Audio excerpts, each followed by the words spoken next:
and we reverse engineered it. Like, let's carry that over, this moment of impact. What other moments are important in a story? And we discovered the moment of truth and the moment of transformation. And between those three moments in the talks, it kind of creates the arc behind a speak story.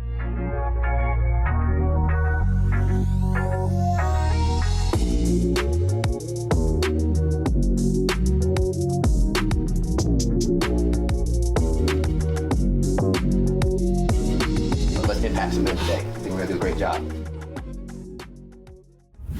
What's going on, guys? Welcome back to another episode of the Modern Man Podcast. I'm your host, Ted Phaeton, and it's a pleasure to have you here. And before we jump into our conversation, I first want to remind you, hit that like button, hit that subscribe button. That way you can get a new episode each and every single week. If you enjoy the content that we pump out, the best way you could support is by continuing to engage with this podcast. And also, if you're looking to go deeper, and men, you're looking for a community of other like-minded individuals going after their potential, be sure to check out The Noble Knights, where we meet weekly to elevate our capacity for life. Now, I'm excited to have our guest on the podcast today. It's my pleasure to introduce keynote speaker, global impact leader, co-leader, award-winning founder, and CEO, the architect, George Andriopoulos, on the podcast. And I'm so glad I got the last name right. You did. Thank you, Ted. Excited to be on. George, man, it's great to have you on. And before we hop into our conversation, I want to make sure I give you an opportunity to speak directly to the audience, let them know who you are, where you're from, and we could jump into our conversation today, man. Yeah, I appreciate it, brother. Yeah, man, I'm just I'm an entrepreneur at heart. Business leader. I'm a considered a turnaround expert. I go into businesses that are broken and I can fix them, or businesses that are looking to re-strategize and I can fix them. And that journey brought me to 1,000 different places in business that I never expected to be and in life. And I'm just enjoying the ride, man. I'm a husband and a father of four before anything else, and all the other stuff is just fun. I love it, man. And the first question I wrote down was like, bro, you do a lot. You've done a lot. You had a lot of success. Uh, the question is, what got George out of bed when you had nothing, and what gets you out of bed now? Man, it was my kids, honestly. I went through a tough time in life a number of years ago and just kind of found myself in a place where I realized that I wasn't the man that I always wanted to be, kind of veered off of that path. And I said to myself, I gotta start over and I gotta go in a new direction. I need to find the man that I always knew that I could be. I always had the potential to be. And finding that was I don't want to say it was the difficult thing because it kind of all happened organically, but finding the roadmap to do it was the part that was difficult. When I sat down and thought about it, but at the time I was, newly divorced father of two. And I just said, you know what, I'm gonna just be a dad. I'm gonna let these two be my North Star, my roadmap to where I need to go. And it worked. They made me better. They made me rediscover myself again. Along with my now wife, and we've built a family that's at the center of everything in my life. Man, and you mentioned earlier with your introduction, turnaround expert, and it sounds like the first turnaround you did was with yourself and turned your life around, which a lot of guys need to hear that, because I think we know what it's like to kind of not necessarily be at rock bottom all the time, but maybe at a dead end. Maybe feel like, man, the path I'm going, this trajectory, I don't like where it's headed, and I need to turn things around. What Yeah. would you tell somebody that's listening right now who's looking in that mirror, having that long, honest talk, bro, and it's like, dude, I'm not the man I thought I was gonna be, or I always wanted to be. I need to turn this ship around. How do we start that?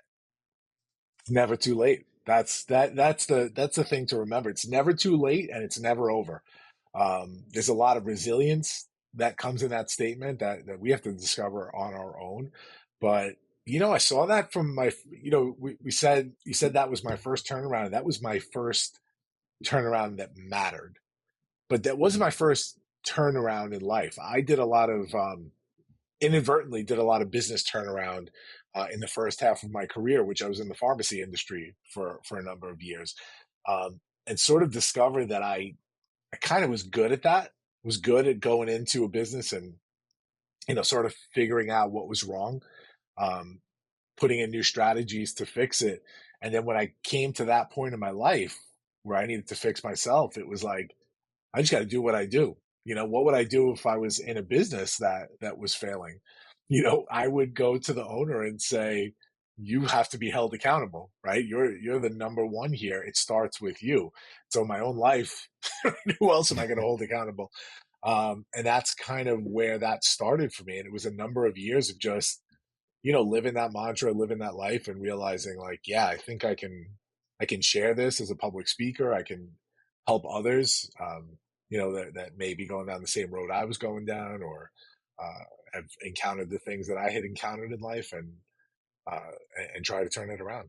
So that word has become very important to me, especially in the last couple of years. You mentioned that I do a bunch of things business wise, but it's only in the last like year or two that I really nailed down on that word, Mm, turnaround.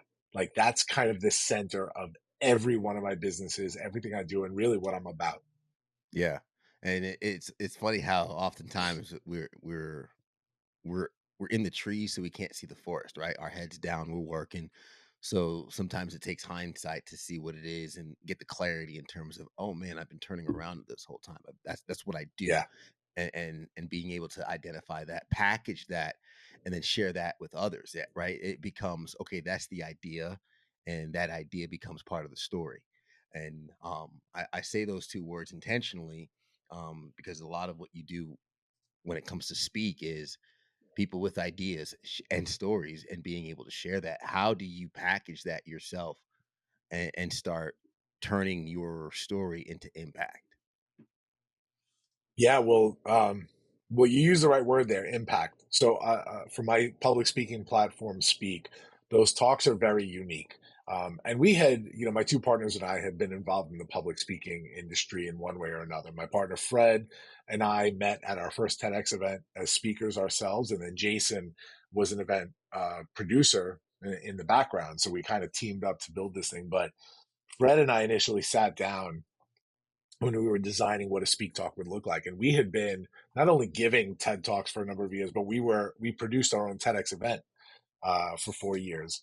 And when we would coach our speakers through the process, we broke it down into four parts. It was your attention grabber, your declaration of your idea, your journey slash fact based evidence, and then your impact statement at the end.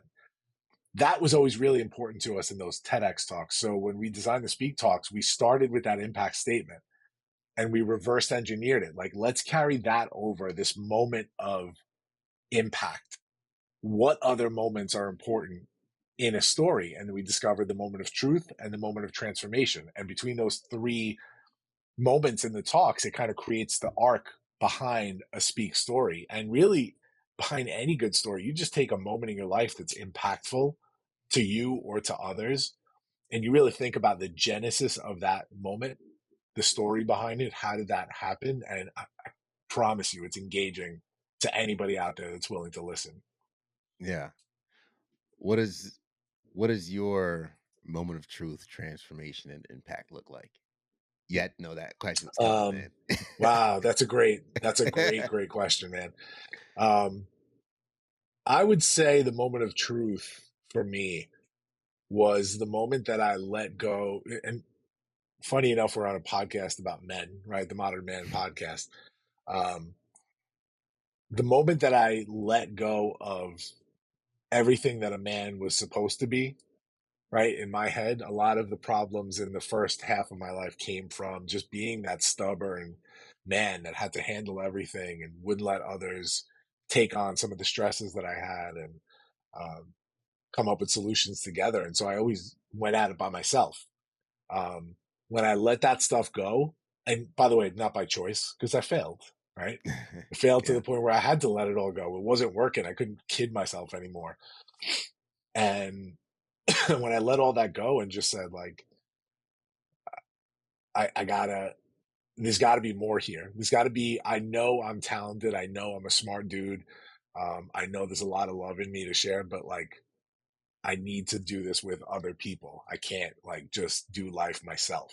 And that moment of truth for me kind of led into the transformation that happened over the next, man, like 13 years now, really, and and still happening. That transformation for me will never end. I try and evolve every single day. Um, I don't know. The moment of impact that I gotta say is probably when I realized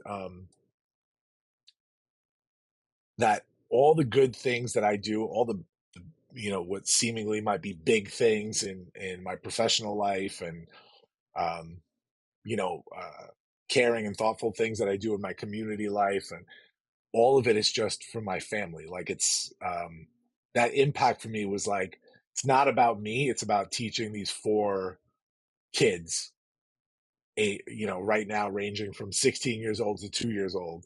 It's about teaching these four kids what I've gone through and what it means to live a purposeful life now that I've kind of figured out Mhm. that that's what you're supposed to do. And just giving them all my experiences so that they can do better than I did. Yeah. So the impact was really like discovering, like, even with the stuff I'm doing now, it's not about me or creating a legacy for me. It's about creating a legacy for them so that, they have the roadmap that I didn't have. Yeah. I'm about 5 months into this fatherhood journey. Ah, congrats, congrats.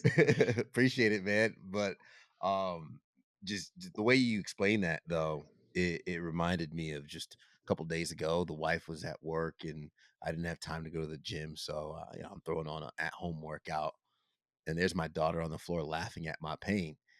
And there was a moment I thought to myself, where okay, she's gonna have, not right now, but in the future, memories of that. And the examples I put out of, you know, being an active father, uh, being disciplined in the fact of, okay, I couldn't hit my workout. That's not an excuse not to do it. I'm going to do it at home and I'm going to get it regardless while still being present with my daughter. Setting that example through my actions. Um, the motivation behind that is the impact and the ripple effect that it would have on others. And for someone to hone in on their story, on their idea, and being able to share that allows us to echo that impact so much more. What is so powerful about a good talk? About if I were to do a TEDx speak or a speak talk, um, what would make it good versus a normal one that most people might just kind of shrug and say, "Oh, that was cool." It's different for every kind of talk. We may have built an alternative here to the other platforms, but I'm still a huge fan. Like I produced 6 TEDx events. I've given 3 TEDx talks of my own. There are TEDx talks that have impacted me in life that have been so, so powerful. And I know, just being in this world, like, hundreds of people that have given TEDx talks. Um, but they're different than what we do, right? If you're familiar with the Moth, Mhm. MOTH, for those out there that, that's, our talks are more akin to Moth talks than they are TED talks, right? Because they're story driven, right? So I always tell our speakers, there's two important things that I've discovered over the course of now 20 events that we've done since we started in late 2022. We have about 160, 170 speakers in our library. Um, in the last 6 months, I've discovered, you kind of take inventory of the talks. What has hit? What hasn't hit? How can we do better? How can the speakers do better? And I tell them two things. One is that there's a trust between the audience and the speaker. The trust that the audience putting into the speaker is that you're going to come here to give me an engaging story without the fluff, right? I don't need the BS of the sales pitch and tell me about your book and your coaching platform and all this kind of stuff. Like, just give me a story. And the trust that the speaker puts in the audience is that if I give you this story that you're hungry for, and I do it in a way that's thoughtful and not pitchy and salesy, my trust is that you are not only going to connect with my story, but you're going to connect with me as well. So I always tell speakers, like, man, you can tell the audience in your talk, right? Because we have a collaborative process. So they submit drafts to us and we give them feedback. And ultimately, it's their decision what goes into the talk, but it's helpful feedback.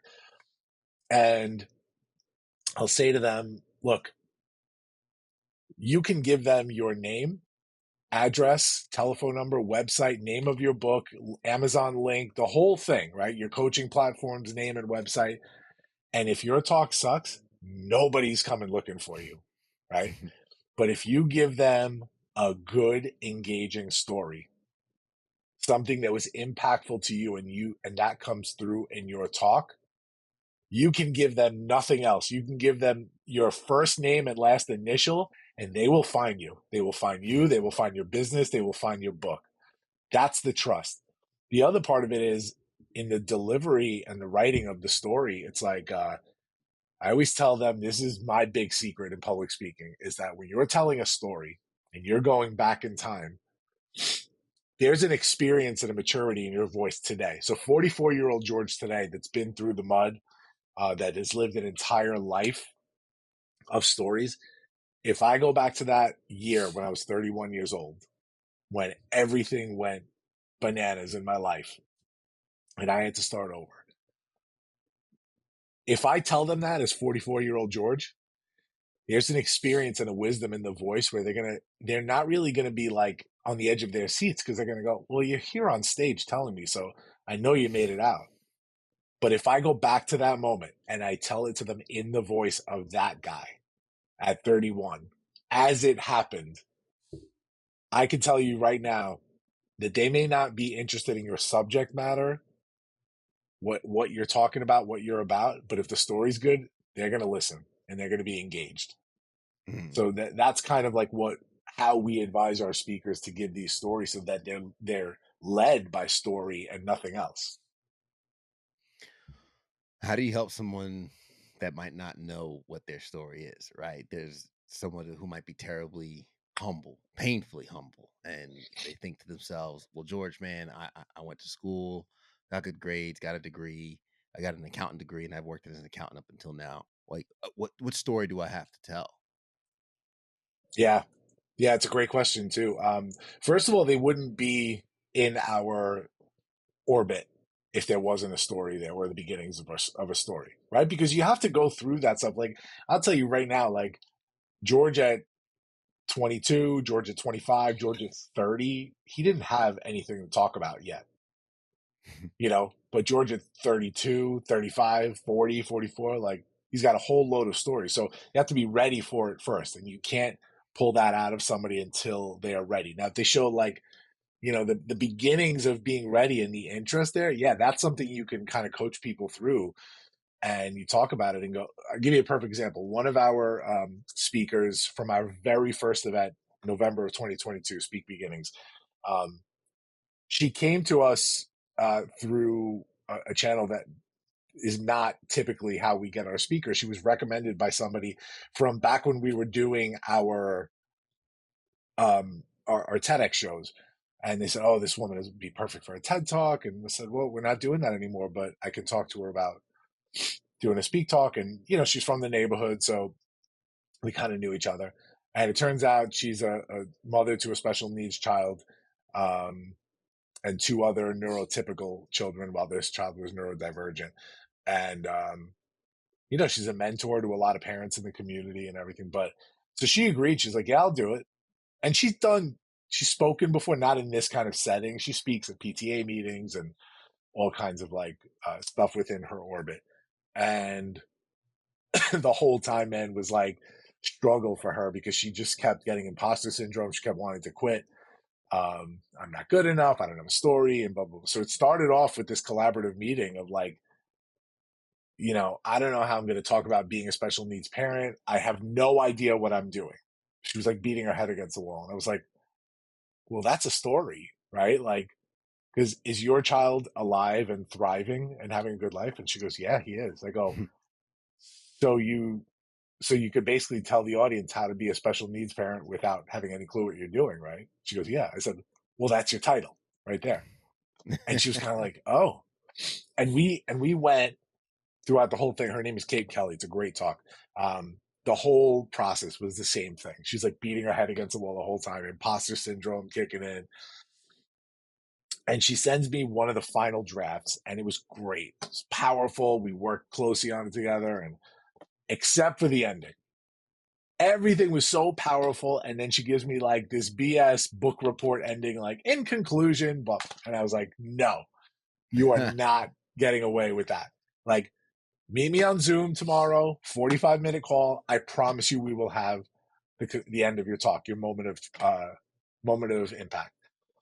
She comes on, she was frazzled. She's like, I can't do this. I almost quit today. I had a horrible day. My son had a bad day today, and I could not support him or help him. And I literally spent the last 45 minutes on the floor of my closet crying.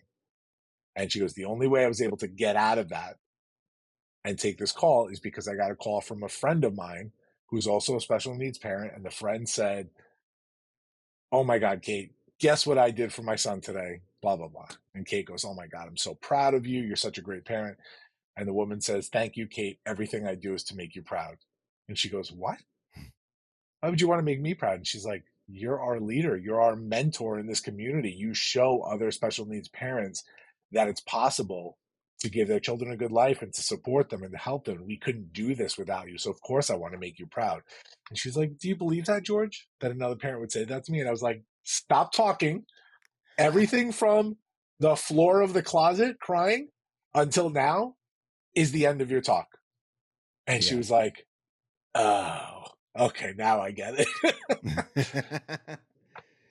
It's relatable. So yeah, it's relatable. And sometimes people don't realize that a story can be anything, right? It could be anywhere. It could be anything.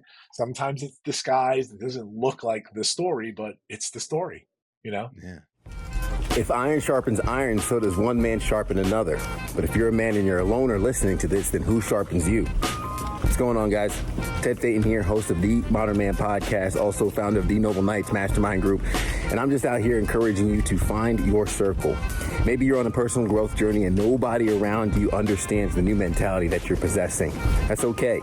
You can find an online community that will pour into you, will navigate your goals and navigate your obstacles, share their experiences, resources, and more. Join the Noble Knights Mastermind Group and try us out for free to tap into a community of men helping each other scale up and reach their goals.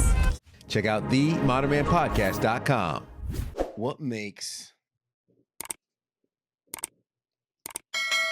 the story good? Because you mentioned early on that 30-year-old George didn't have a story to tell. And it's an inkling as though it's the hard times that make for a story. If you're not on the floor crying in the closet, we don't hope to be there, but it's the reality of being in an adversity that gives the triumph. What is it that makes the story good? It's the other side of it. It's the transformation, because I feel like those three parts of the Speak Talk, truth, transformation, and impact, they're not linear, right? So they can go in any order, really, but you can't have a talk without any of the three of them. But in the middle, in my brain, is always transformation. That's the meat of the sandwich right there. And you don't discover you have a story until there is a transformation. You need that dichotomy, right? There's a juxtaposition there that you go, oh, now it's a story. Because 30-year-old George, all he would have done was complain. He was going through all the annoying parts at that time, right? Troubles at work, not being appreciated, being held down, not satisfied in a marriage. Like, all of these things were just forced me to be like the person that I was back then. And that was just, I would have just gone on stage and complained for 10 minutes. Right. But once you see the other side of it, the transformation, like to go through what I went through, and then all of a sudden you're like, oh, well, it wasn't so bad back then. Now it's bad. And now I got to change my circumstances. Right. And kind of realizing the other side of that conversation, that's what makes talk good. And of course, the mechanics of it, the speaker, it's 50% talk, 50% speaker, Yeah. right? So speaker understanding how to give the talk, how to engage with the audience, putting the work in, right? These seem very comfortable and chill, but there's a lot of work that goes into it. Those talks are fully memorized, fully written and memorized. Nobody's riffing, right? And that's hard to do. There's no teleprompter, there's no cue cards, no confidence monitor, none of it. Right? So there's a lot of work, and with that preparation comes an ease and a Mm-hmm. comfortability in your own skin that makes you relate to the audience a lot better. Yeah. How do you help build that confidence to share the story? Because we could have the transformation, realize we have a story, and someone might be holding it close to themselves. They might have an aspect of it that they're still embarrassed about. Maybe your example with the mother on the floor crying doesn't want to reveal that side of herself. How do we get confidence in sharing that vulnerability or that imperfect side of us that makes the story good? I said it before, Ted, community. Like, don't do it yourself. Don't make the mistake I made, in that first half of my life. Bring the community in. Like, surround yourself with the people that you deserve in your life, in whatever you're doing, and make sure they're a part of all of it. Bring them along for the ride. When we do a speak pop-up event, whether we're producing it or it's an outside producer that applies to produce an event, we coach producers on how to build the community within their event. So it's 10 speakers taking the stage. They're not solo, right? They're not just going out being coached one by one. We work together. There's a meet and greet call with all the speakers and the whole team for that event. Um, yes, drafts and collaborative calls, those are one-on-one with the producer of the event. But then there's virtual rehearsals. Then there's tech rehearsal. We make sure to bring that entire group of speakers together because they go from having 10 separate voices to one voice in unison. And you would not believe some of the miracles that have taken place on our stage because of the community. We literally just had an event 2 weeks ago called Speak Faith. We had a speaker, her talk's going to be released within the next month. Shari Roberts is her name. Incredible talk.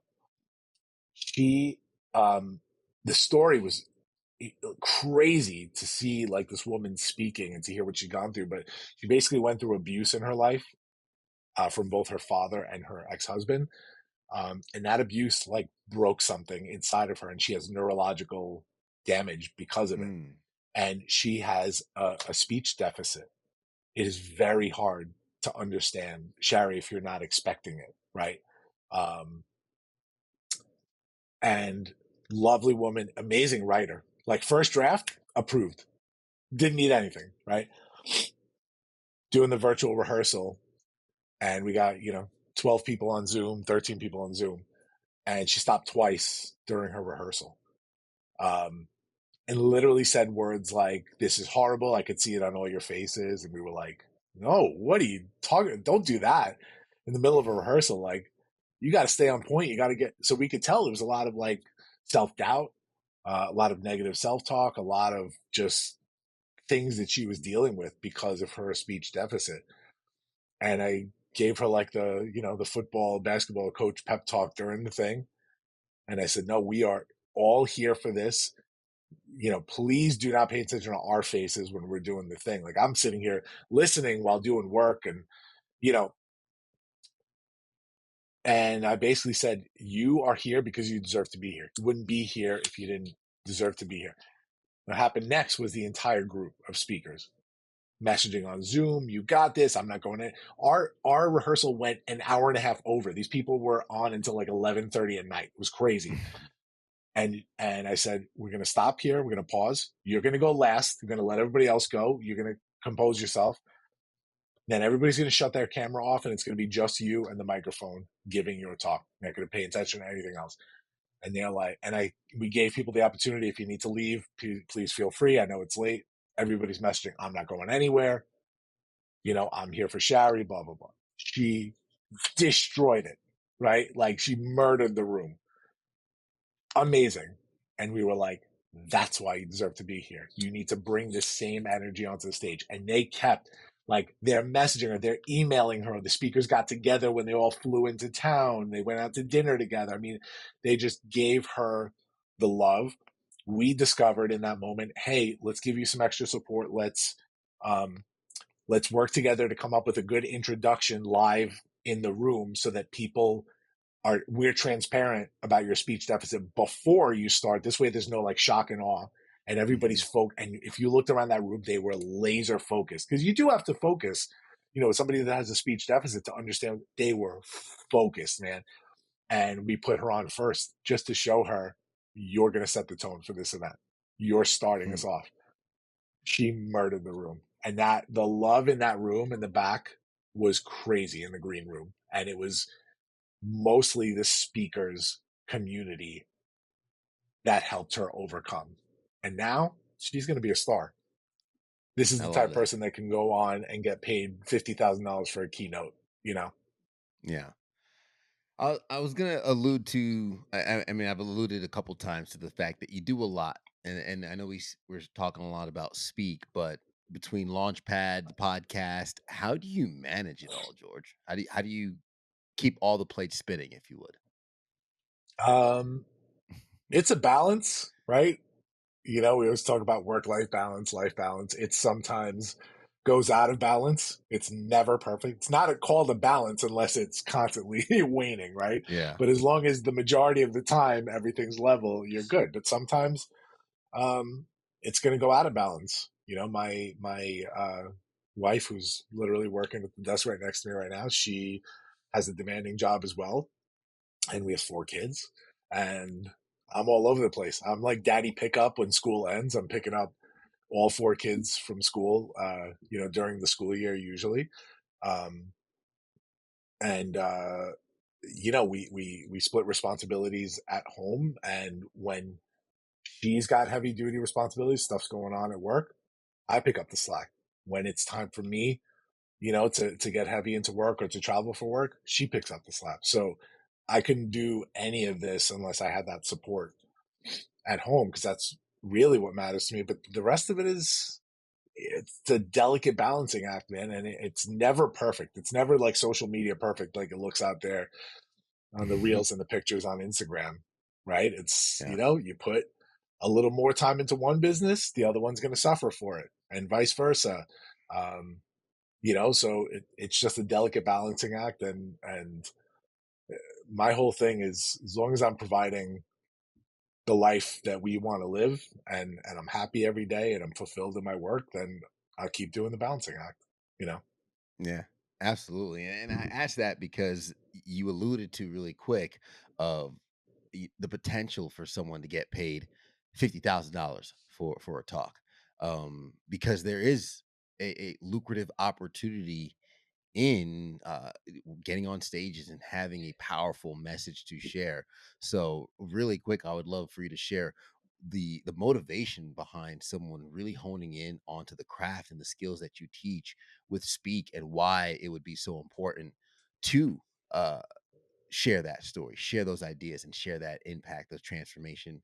Because some people might think to themselves, I don't have any interest in standing on stage. Why share my story? But there is a lot of benefits, not just financially, but the impact and what you could do for others through the process. So I would love for you to really speak on that. Yeah, it really depends on what level you're at in terms of the life that you're living, right? So we talked about the word turnaround a lot, but the other big word for me is leadership. Um, a number of years, fairly early on into it, but into my transformation, kind of, I knew that I was stepping into the leadership role that I had always imagined myself in. I didn't realize it would be in my community as well as my family and at work and all these different places that I never really expected to lead in. Um, and once public speaking came into the formula for me, I realized like the power of that microphone, you know, um, how much you can control with that microphone in your hand. And it's infectious too. It's intoxicating sometimes. Um, with that comes a responsibility. So those two words go hand in hand for me: leadership and responsibility. If you're going to get if you have something important to say, to me, it's a responsibility to get on the stage and say it. Any stage, you know, want to put up, post on your social media, you want to do a podcast, you want to be a public speaker, whatever. You want to go to your local school board meetings, anything that gets your voice out there, go do it, right? Because it's a responsibility that if you can lead in a certain arena and you can share um, valuable information that'll impact somebody else's life, it's a no-brainer for me. You have to share. Um, and I've done that, for the last, 13 years of my life. Like, it's been, for me, the number one guiding thing in my life has always been to stand up and just do it if I'm Mhm. able to do it. That's leadership to me. So as a public speaker, that's got to be your first kind of key point there. That you have something important to say and that you feel the responsibility to get up on stage. The rest of it is logistics and mechanics, right? Of how to do it thoughtfully, putting in your time. I was speaking at chambers of commerce meetings and libraries and schools and all these free places in front of, 4 people and 6 people way before I was getting on stages in front of hundreds of people, right? Um, so put in that time to get better. If you have the ability, invest in your craft, right? Even our Yeah. platform Speak, it's different than other platforms because we took the one group in the speaking world, which is the speaking coaches and the PR companies and media agencies, these people that represent speakers and help make them better. We took that one group and we made sure that they mattered in our decision making. So we have something called channel partners.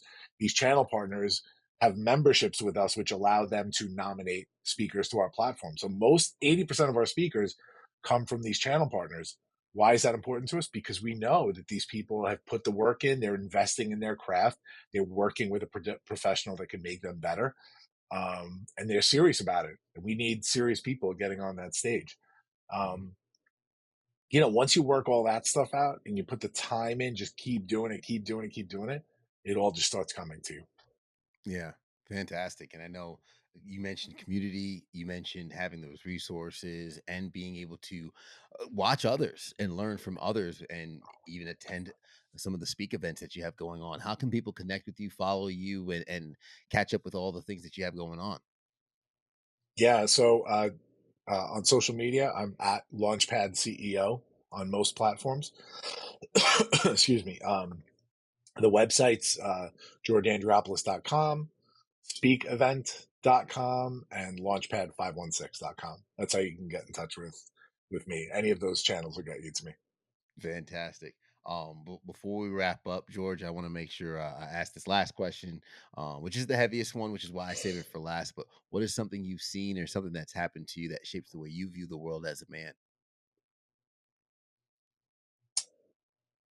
Um, I guess it's what I said before. It's the failure in the preconceived notions of what a man is supposed to be that builds a lot of walls and blockades that are very unnecessary. Um, Once I got past that stuff, and it's still a work in progress, right? Men are stubborn. Um, it's still a work in progress. But once I got past those blockades, for the most part, a whole new life opened up for me. With so much more love than I could have ever imagined, and community, and just people around me that care about me and that I care about. So that's probably the biggest thing for me. I love that, man. Fantastic. Don't be the lone wolf. I say it over and over again. That's why I talked about the Noble Knights, and I have the Noble Knights for men to build that community for other entrepreneurial, growth minded men. Again, thank you for being on the show. Keynote speaker, global impact leader, co leader, award winning founder and CEO, the architect, George Andropoulos on the show, man. Thank you for sharing your wisdom with us today. Thank you, brother. Appreciate it. Absolutely. I'm going to recap a couple of the gems you left along the way really quick because I know a lot of our Yep. listeners, they're either in the gym, working out, driving, or just cleaning the house while listening. First, I wasn't the man I always wanted to be. A lot of us are still walking through life or drifting through life without any intention. But if you catch a mirror, look at yourself and ask yourself if you're truly living the life you've wanted for yourself. Are you living the standard of life that you've aimed for yourself? Um, I'm going to just be a dad. Sometimes starting with the foundation, right? George said, I'm going to start with just being a dad. And what does a dad do? Set an example, be a leader, as you mentioned. And being that leader leads to everything else. So sometimes it's the smallest, simplest thing you need to lean into that can help echo into other areas of your life. Hold the owner accountable. If you're trying to turn around the business, if you're trying to turn around an organization, you look at who's in charge. Well, if you're trying to turn your life around, the person in charge is in the mirror. Hold that person accountable. There's a moment of truth, there's a moment of transformation, and a moment of impact. You put those three together, that is your story. And being able to share your story confidently and willingly in order to impact others and help lift others. And you don't discover that you have a story until the transformation happens. For anyone who doesn't know if they have a story yet, what is an adversity that you faced? What has changed you personally? Because likely that's the space you need to tap into to help someone else find the same change. Don't do it alone. Lean into community. Don't be a lone wolf, and understand the power of that microphone because it can do so much. George Andriopoulos, thank you again. To the folks at home, thank you so much for making it to the end. As always, I'm going to ask that you hit that subscribe button, hit that like button, and of course, leave us a rating to let us know how we're doing. It's the only way we get better. And I'm going to ask that you always check in with us every single week to catch in a new episode, as we'll catch you next week. As I always say at the end of the episode, everybody wants the sunshine, but they don't want the rain. And you can't get the pleasure without first the pain. Let's grow.